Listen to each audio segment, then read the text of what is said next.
క్రీస్తునందు ప్రియమైన సజీవమైన శ్రోతలందరికీ మన ప్రభువును రక్షకుడైన యేసుక్రీస్తు నామములో శుభములు తెలియజేస్తా ఉన్నాను. అనుదిన వాక్య ధ్యానంలో విలాప వాక్యములు 3వ అధ్యాయము 22 నుంచి 23 వచనాలను ధ్యానించుకుందాం. ఆయన వాత్సల్యత ఎడతెగక నిలుచున్నది, అనుదినము నూతనముగా ఆయనకు వాత్సల్యత పుట్టుచున్నది.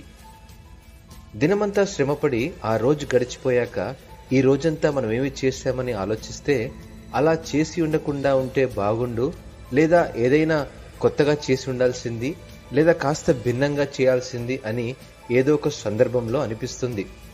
ఆ సందర్భాల్లో మన ఆత్మ కృంగిపోవచ్చు మరియు నీరుగారిపోయే పరిస్థితి ఎదురవచ్చు. కానీ పర్వాలేదు, మళ్ళీ మొదలు పెడదాం అని మనలో మనం అనుకునే సంకల్పం మనకుంటేనే మన ఆలోచనల్లో మార్పును చూడగలం. అవును, ఆ సందర్భాల్లో నీలో ఉన్న శక్తి నీవు చేయగలవు అనే సంకల్పంతో కొత్త మార్గాలు తెరుచుకుంటాయి. బహుశా అవి విజయ మార్గాలే కావచ్చు. వెనకడుగు వేయకుండా ప్రయత్నించాలి. ప్రతి ఉదయం దేవుని కృప మరియు ప్రేమ నిన్ను కొత్త ఆరంభం వైపు నడిపిస్తాయి. నిన్నటి బాధలు ముగిసిపోయాయి, కానీ ఆయన ప్రేమ మరియు వాత్సల్యత నిత్యం మన కొరకు ప్రకాశిస్తూనే ఉంటాయి. నూతన తలంపులు, నూతన హృదయంతో దేవుడు మిమ్మను ఆశీర్వదించునుగాక. ఆమెన్.